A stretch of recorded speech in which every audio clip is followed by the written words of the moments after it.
We have a new type of global economy that uses innovative technology, the Internet. Communities all over the world can be reached if they have access to a computer and an Internet connection.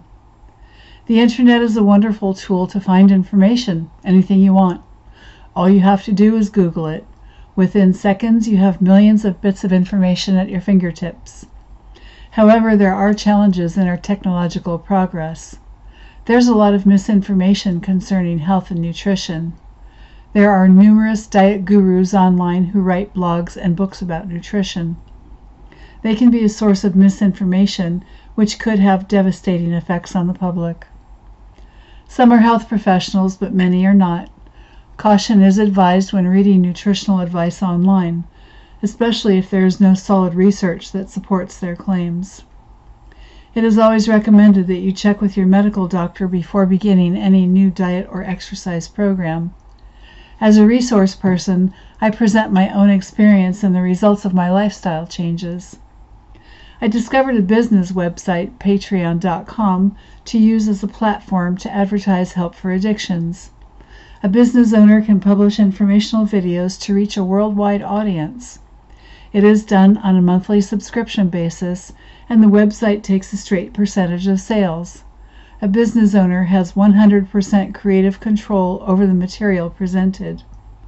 Sharing on social media sites such as Fitbit, Facebook, LinkedIn, and others can further publicize the program. American businesses have opened fast food restaurants worldwide, and this is a problem. The food they sell is highly processed, filled with salt and sugar. Obesity isn't just a problem in the United States. The whole world is suffering. On the CDC website, statistics show that American Indian or Alaska Native adults are less likely than white and Asian adults to be a healthy weight. More than 1/3 of American adults have obesity. The communities that suffer the most obesity and diabetes are Native American and Native Alaskans. According to the CDC in 2014, 18% of Native children are obese. How frustrated are the attempts to heal Native communities concerning obesity, diabetes, and alcoholism? No longer can these communities lead the lifestyle that can save them, living off the land, the hunter-gatherer way of life. If Native people could hunt for game and fish the way their ancestors did and reject the unhealthy processed foods, these diseases would disappear.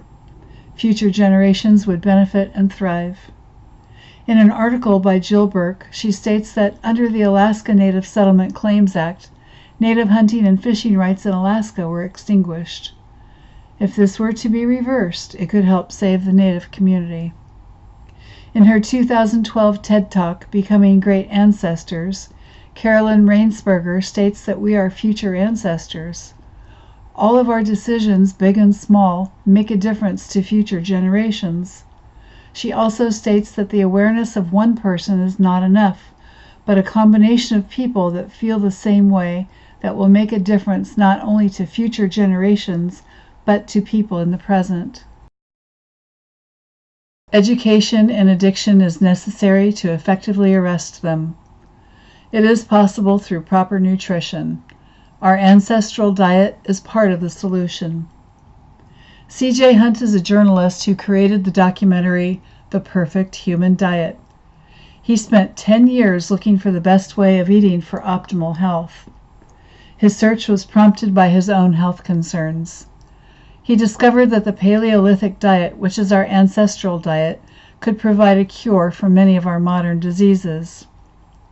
Dr. Lauren Cordain, author of the Paleo Diet, introduced scientific research on nutrition that guaranteed the survival of Homo sapiens.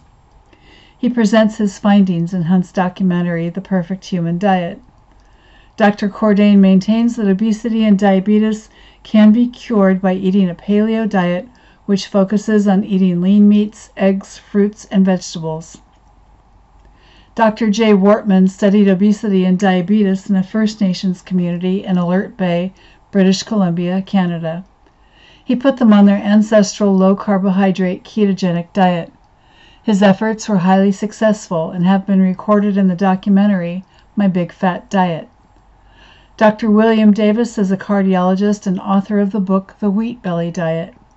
In his article, Wheat is an Opiate, Dr. Davis explains the biological processes that makes wheat addicting and suggests complete abstinence. Bill Wilson was a co-founder of Alcoholics Anonymous. He discovered that the research of niacin, or vitamin B3 therapy by Dr. Abram Hoffer, was a way to cure chronic alcoholism and mood disorders.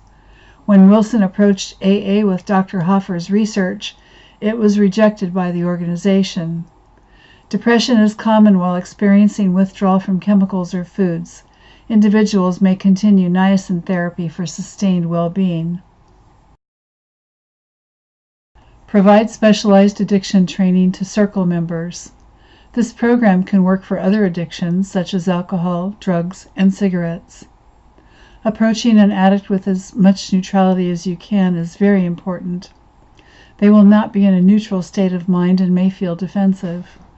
By keeping a calm demeanor, they may have an easier time hearing your message. Sometimes it's more beneficial to have a close friend rather than a family member participate in the circle of healing. Oftentimes, family members enable the addict to continue unhealthy practices. When family members do agree to participate in the peacemaking circle, there is a good chance of getting to the root of the addiction in a more significant way. They can also make themselves available for continued support. Provide support following guidelines set by the Cake Peacemaking Circle. Let the individual know that their specific concerns will be addressed during the circle and that all communication for them will be non-judgmental and respectful. By gathering concerned parties through an online video conferencing platform such as Skype, it is possible to set up a video conference call for up to 25 people. Only those involved in the immediate circle are set up in the Skype video conference call. It is private and confidential. Emphasize to circle members to remain open and ask the individual what help looks like to them. Everyone is unique and they may have their own idea as to what type of help they need to be successful. If they say they don't know, then make suggestions based on the help you are offering. However, be realistic, and to maintain trust, never make a promise that you cannot keep. Providing ongoing support to the individual is crucial. It's easier to manage the earlier stages of addiction recovery when the information is new and the individual is more conscientious. As time passes, a sense of complacency can disrupt recovery. By maintaining contact, you can be of help when they have questions or run into difficulties. Sometimes all somebody needs to know is that they are supported in their effort to arrest their addiction. That vote of confidence can go a long way in building self-esteem. There are 3 ways in which you can provide further support. You could hold another online peacemaking circle as a follow-up. It would be a good idea to schedule another circle for 30 days from the first one. That will create a sense of accountability. Another way is to provide online self-study educational materials or make book recommendations. Personal coaching sessions may be offered as well.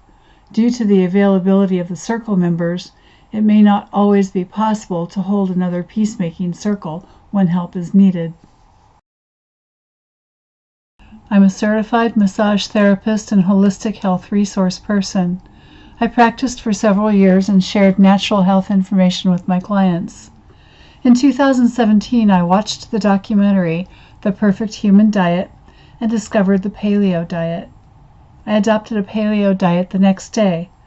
I have lost 93 pounds and successfully arrested my food addictions. I have been released from cardiac care and no longer take heart medication, but take niacin daily. 16 years ago, I experienced cigarette withdrawals, and I understand the mindset and behavior changes that are necessary to arrest an addiction. The most important thing I have learned concerning addiction is that if I decide to use a substance that I was formerly addicted to, it will reawaken my addiction. For more information, below this video is a complete bibliography of research referenced in my video. Thank you for watching.